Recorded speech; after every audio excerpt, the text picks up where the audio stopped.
ಚಾಮರಾಜ ಕ್ಷೇತ್ರದ ಶಾಸಕ ಹರೀಶ್ ಗೌಡ ನಿವಾಸಕ್ಕೆ ಸಚಿವ ಸತೀಶ್ ಜಾರಕಿಹೊಳಿ ಭೇಟಿ ಮಾಡಿದ್ದಾರೆ. ಮೈಸೂರಿನ ಕೆಜಿ ಕೊಪ್ಪಲ್ನಲ್ಲಿದೆ ಶಾಸಕ ಹರೀಶ್ ಗೌಡರ ನಿವಾಸ. ಮೈಸೂರಿನ ಚಾಮರಾಜ ಕ್ಷೇತ್ರದ ಶಾಸಕ ಹರೀಶ್ ಗೌಡ ನಿವಾಸಕ್ಕೆ ಸಚಿವ ಸತೀಶ್ ಜಾರಕಿಹೊಳಿ ಭೇಟಿ ಕೊಟ್ಟಿದ್ರು. ಮೈಸೂರಿನ ಕೆಜಿ ಕೊಪ್ಪಲ್ನಲ್ಲಿದೆ ಹರೀಶ್ ಗೌಡರ ನಿವಾಸ. ಆಪ್ತರೊಡನೆ ಮಾತುಕತೆಯನ್ನ ನಡೆಸಿದ್ದಾರೆ ಸಚಿವ ಸತೀಶ್ ಜಾರಕಿಹೊಳಿ. ಕೆಆರ್ ನಗರ ಶಾಸಕ ಡಿ ರವಿಶಂಕರ್ ಕೂಡ ಮಾತುಕತೆಯಲ್ಲಿ ಭಾಗಿಯಾಗಿದ್ರು. ಮೂಡಾ ಅಧ್ಯಕ್ಷ ಮರಿಗೌಡ ಜೊತೆಗೂ ಸಚಿವ ಜಾರಕಿಹೊಳಿ ಮಾತುಕತೆಯನ್ನ ನಡೆಸಿದ್ದಾರೆ. ತೀವ್ರ ಕುತೂಹಲ ಮೂಡಿಸಿದೆ ಜಾರಕಿಹೊಳಿ ಶಾಸಕರುಗಳ ಭೇಟಿ. ಇದೇ ಮೈಸೂರು ಲೋಕಸಭಾ ಎಲೆಕ್ಷನ್ ಸೋಲಿನ ಬಗ್ಗೆಯೂ ಕೂಡ ಚರ್ಚೆ ಮಾಡಲಾಗಿದೆ. ಕಾಂಗ್ರೆಸ್ ಕ್ಯಾಂಡಿಡೇಟ್ ಸರಿ ಇಲ್ಲದೆ ಇರೋದೇ ಸೋಲಿಗೆ ಕಾರಣ ಅನ್ನೋದ್ರ ಬಗ್ಗೆ ಕೂಡ ಚರ್ಚೆ ಆಗಿದೆ. ಲೋಕಸಭಾ ಅಭ್ಯರ್ಥಿ ಸರಿ ಇರಲಿಲ್ಲ ಅಂತ ಡಿ ರವಿಶಂಕರ್ ಹಾಗೆ ಹರೀಶ್ ಗೌಡ್ರು ಇಬ್ರು ಕೂಡ ಹೇಳಿದ್ದಾರೆ. ಲೋಕಸಭಾ ಚುನಾವಣೆಯಲ್ಲಿ ಕಾಂಗ್ರೆಸ್ನಿಂದ ಎಂ ಲಕ್ಷ್ಮಣ್ ಸ್ಪರ್ಧಿಸಿದ್ರು.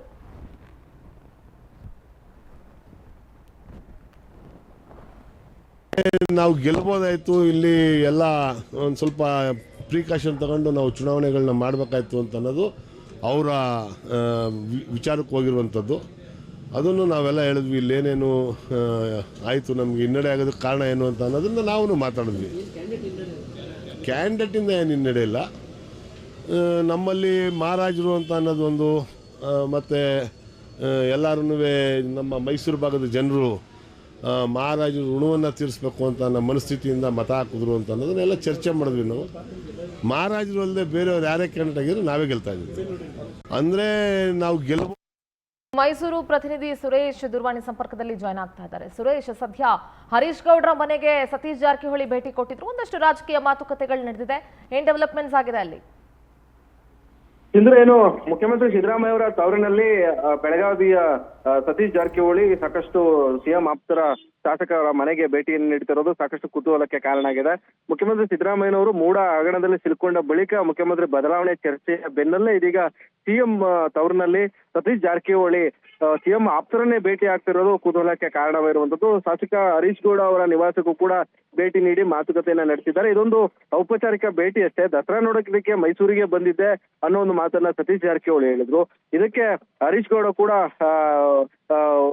ದಸರಾ ನೋಡೋದಕ್ಕೆ ಬೆಳಗಾವಿಯಿಂದ ಮೈಸೂರಿಗೆ ಬಂದಿದ್ದಾರೆ. ಇದರಲ್ಲಿ ಸಿಎಂ ಬದಲಾವಣೆ ಇಲ್ಲ.